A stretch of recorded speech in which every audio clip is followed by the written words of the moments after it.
పెద్ద పెద్ద పండుగలు జరిపి ఎక్కువ వృక్షాలు నాశనం చేస్తున్నారు. అలాంటి ఏరియాలో అవగాహన సదస్సులు నిర్వహించాలి. అలాగే ఫారెస్ట్ డిపార్ట్మెంట్ వాళ్ళు ఈ పండగలప్పుడే కాదు మామూలు దినాల్లో కూడా ఎక్కువ నేను చూస్తుంటా ట్రాక్టర్లు వేసుకొని వస్తుంటారు. మరి ఫారెస్ట్ డిపార్ట్మెంట్ ఏం చేస్తుందో మరి అర్థం కాలేదు. మీరు దీనిపైన ఏమన్నా ఫారెస్ట్ డిపార్ట్మెంట్కి ఎప్పుడైనా కూడా వినతి పత్రం ఏమన్నా అందజేస్తారా?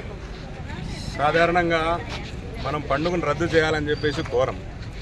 ఎందుకు చెప్తున్నానంటే ప్రకృతికి పర్యావరణానికి మానవాళికే ముప్పుగా పరిణమించినప్పుడు అటువంటి పండుగను రద్దు చేయాలనే ఒక డిమాండ్ నేను అన్నాను.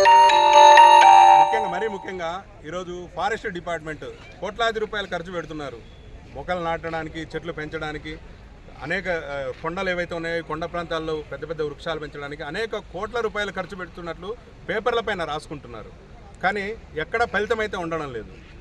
ముఖ్యంగా ప్రధానంగా ఇట్లాంటి విషయాలపైన రాష్ట్ర ప్రభుత్వం ప్రత్యేకించి జిల్లా పాలనా యంత్రాంగం ఏదైతే ఉందో ఈ పాలనా యంత్రాంగము ప్రతి పల్లెలో అట్లీస్ట్ మండల హెడ్ క్వార్టర్లో, గ్రామ పంచాయతీల్లో రైతులకు అందరికీ లేకపోతే అందరికీ ఈ పండుగ ఎవరైతే నిర్వహిస్తున్నారో ఆ నిర్వాహకులందరినీ పిలిచి తప్పకుండా వాళ్ళకు అవేర్నెస్ క్యాంప్స్ పెట్టాల్సిన అవసరం ఉంది.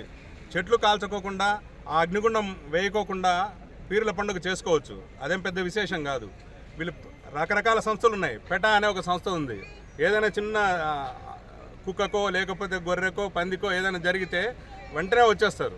కానీ ఇట్లాంటి చెట్లు ఇంత ధ్వంసం జరుగుతున్నా కూడా, అనంతపురం జిల్లా మొత్తం ఎడారీకరణ అయిపోతున్నా కూడా ఇట్లాంటి సంస్థలు ఏవి ముందుకు రాలేదు. కారణం